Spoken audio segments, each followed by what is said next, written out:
Welcome back to Discovering Geometry with Mrs. Berry. This is lesson 46. Today we'll talk about tessellations. What is a tessellation? And we'll look at tessellations with regular polygons. Have you ever been intrigued by these repeating patterns? They make some beautiful designs. These arrangements of repeating shapes are called tessellations. A tessellation is repeating shapes without gap or overlap. It can be polygons, or it can even be pictures that make animals or other designs. Repeating hexagons. So here's a picture of repeating hexagons. What do we know of in nature that has repeating hexagons? A honeycomb, that's right. These are examples of monohedral tiling. That's a tessellation using only one shape. Both of these pictures have only hexagons in them. So we saw that hexagons make monohedral tiling. What other shapes could you tile without gap or overlap? So think of a regular polygon. Which ones can we tile without gaps or overlaps? For the shapes to fill the plane without gapping or overlapping, their angles, when arranged around the point, should add up to exactly 360 degrees.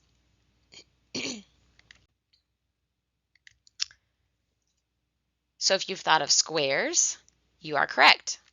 Squares are easy to see. The four corners of 90 degrees meet up at a point, and the four 90 degrees will add up to 360. What other shape could we use? What about triangles? What's the interior angle of a regular triangle? A regular triangle would be an equilateral triangle, and so those angles are 60 degrees. Would a certain number of those angles add up to 360? Well, yes. 60 is a factor of 360. And exactly how many angles would that be? 6. So here are two different tessellations, and if we take any vertex on that tessellation and we talk about how many triangles are touching at that vertex, we can see 6. Maybe easier to see in this black and white one. If I go to the middle right here, I have 1, 2, 3, 4, 5, 6 triangles around that vertex.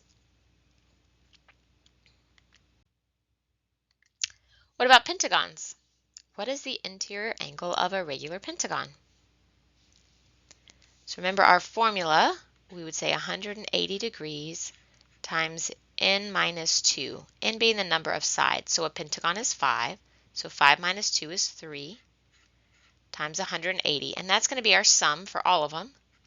So that's 540. Then we would divide that by the number of angles inside a pentagon. So the number of angles is 5, so we'll divide by 5. 540 divided by 5 is 108. Is 108 a factor of 360? It's not. So pentagons will not make a monohedral tiling. We can't fit them in there without either overlapping or having a gap. What about a regular heptagon? A heptagon is 7 sides. So 180, 7 minus 2 is 5. So 180 times 5 is 900, and we're going to divide that by the 7 angles inside, and we get 128.57 degrees. Will that go around? No, it will not. So a regular heptagon does not form a monohedral tiling. In any regular polygon with more than 6 sides, each angle will measure greater than 120, because 6-sided polygons will be 120. That's our hexagon. If they're greater than 120, we can't get more than 2 angles to fit about a point. So that leaves us to stop trying the rest of them. The only regular polygons that will create monohedral tessellations are the triangle, the square, and the hexagon.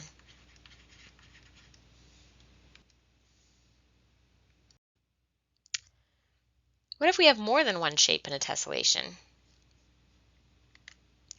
Tessellations can have more than one type of shape. Look at all of these pretty designs.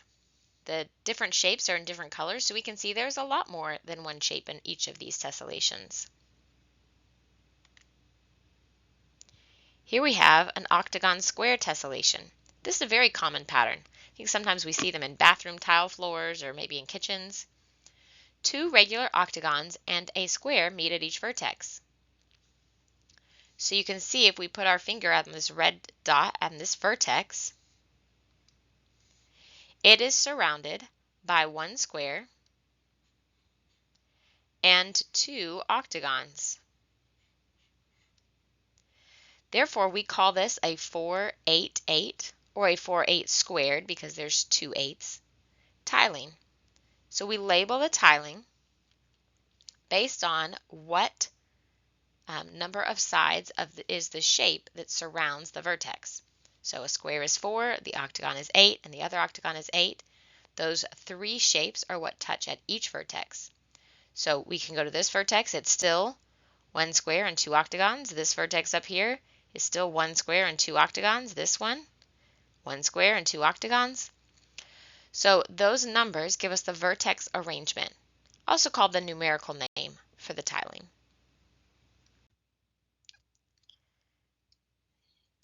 So here we have some semi-regular tessellations. When the same combination of regular polygons of two or more kinds meet in the same order at each vertex of a tessellation, it's called a semi-regular tessellation. There are 8 semi-regular tessellations.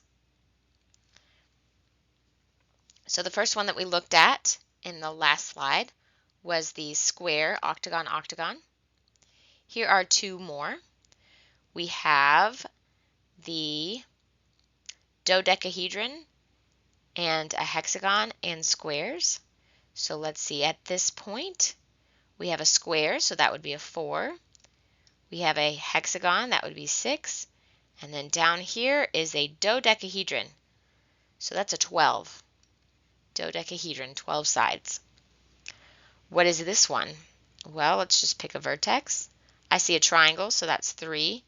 And then this blue shape, and if we count, there are 12 sides. So that's another dodecahedron and dodecahedron. So this one would be 3, 12, 12. Our investigation is going to help us find the other 5. So we've named 3 of them now. We had on the last slide the square and 2 octagons. And then on this one we have a square, hexagon, and dodecahedron. And this one we have a triangle and 2 dodecahedrons. In your investigation, the other 5 only use triangles, squares, and hexagons. So that will help you in finding them. So you're going to find or cut out a set of regular triangles, squares, and hexagons to use for this activity. You could go and find shapes from one of the preschool or elementary times that you did math and maybe had different shapes that were all the same. Regular size, remember, regular being equilateral triangle and squares.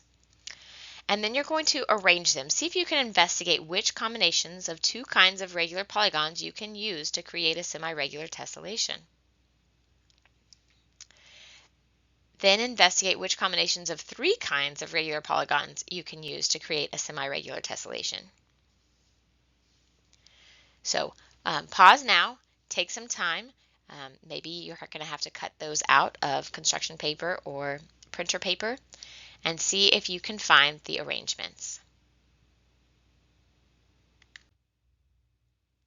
And now we have some answers. These are the 3 that we've already looked at. These 2 with the dodecahedron and then with the hexagon and the square. With the octagons and the square. What else did you find? So this one is just triangles and a hexagon. So at each vertex, we have 2 triangles and 2 hexagons that meet.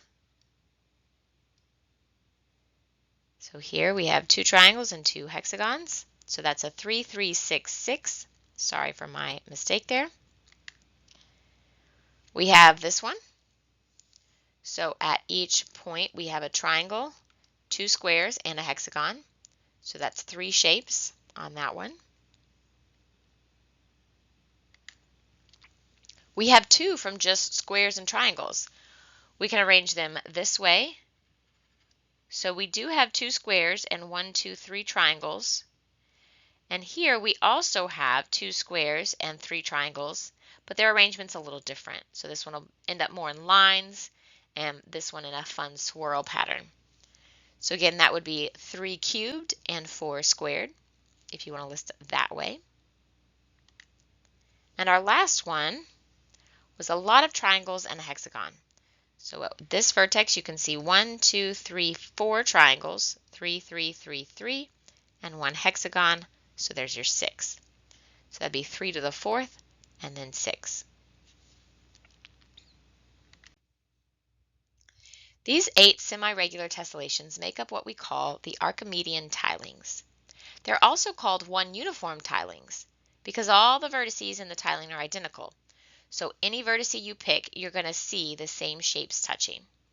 So these again, this is just another picture, different coloring of the same 8 semi-regular tessellations. On your homework, you'll have to identify some of the vertex arrangements of tessellations. So let's look at this one. What is the vertex arrangement for the tessellations? If I pick this vertex right here, I have 2 triangles, a square, and a dodecahedron. So 2 triangles would be 3, 3, a square would be 4, a dodecahedron has 12 sides. But is that the only type of vertex we have in this tessellation? Let's look at this vertex. What's surrounding here? We just have 6 triangles. So we're going to do a little slash. This is one vertex, and then another vertex has 6 triangles. So 3 to the 6. Are there any other types of vertices? You may just pick another one and double check. This one is the 12, 3, 3, 4.